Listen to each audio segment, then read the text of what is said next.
Ang mabuting balita ng Panginoon ayon kay San Lucas. Noong panahong iyon, sinabi ng mga apostol sa Panginoon, "Dagdagan po ninyo ang aming pananalig sa Diyos." Tumugon ang Panginoon, "Kung maging sinlaki man lamang ng butil ng mustasa ang inyong pananalig sa Diyos, masasabi ninyo sa puno ng sikomorong ito, 'Mabunot ka at matanim sa daga,' at tatalima ito sa inyo.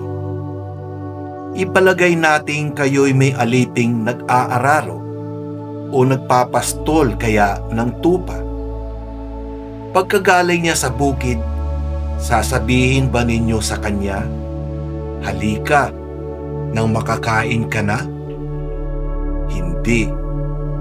Sa halip ay ganito ang sinasabi ninyo, 'Ipaghanda mo ako ng hapunan.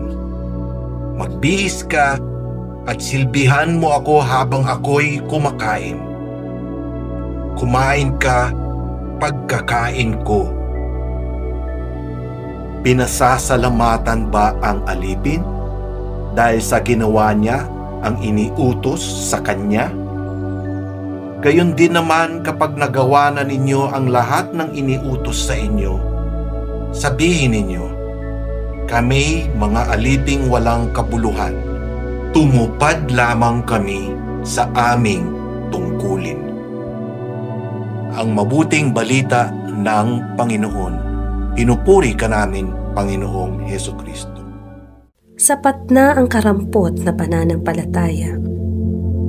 Kung kaloob ng Diyos ang pananalig sa Kanya, tama rin namang hingi na madagdagan ito.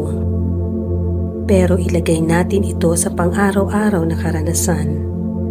Pwede nating ihalin tulad ito sa di inaasahang kagandahang loob ng kapwa. Halimbawa, may biglang nagbigay ng 1,000 piso sa akin, tapos sa halip na magpasalamat ako agad, humingi pa ako ng 1,000. Ano kaya ang mararamdaman at magiging reaksyon ng kusang loob na nagbigay? Sa antas ng kaisipan ng tao, may dalawang posibilidad. Una, matutuwang magbigay pa uli ang nagbigay ayon sa hinihingi kung siya ay may malalim na bulsa at sadyang bukas palad siyang nagkakaloob. Ikalawa, posibleng mainis siya dahil hindi ako naging kontento sa sorpresang natanggap kundi naging mapaghanap pa. Kaya naman, nakakagulat ang tugon ni Hesukristo. Nalaman natin sa Kanya na sapat na kahit ang maliit na pananalig. Ang imposible ay pwedeng maging posible sa pamamagitan ng kakarampot na pananampalataya tulad sa isang butil ng mustasa.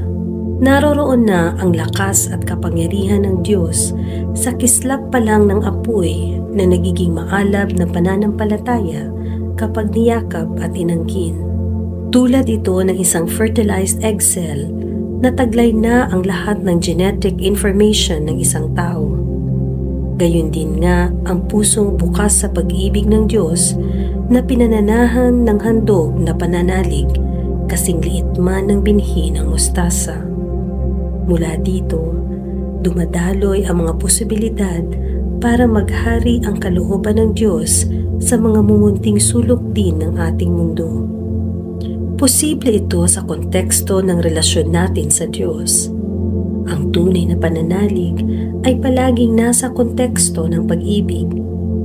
Kung paano tayo kainspirado sa paggawa ng mga bagay na magbubunsod ng kasiyahan at kasayahan sa ating mga mahal sa buhay, gayon din hinahanap din natin ang kalooban ng Diyos sa udyok ng pag-ibig.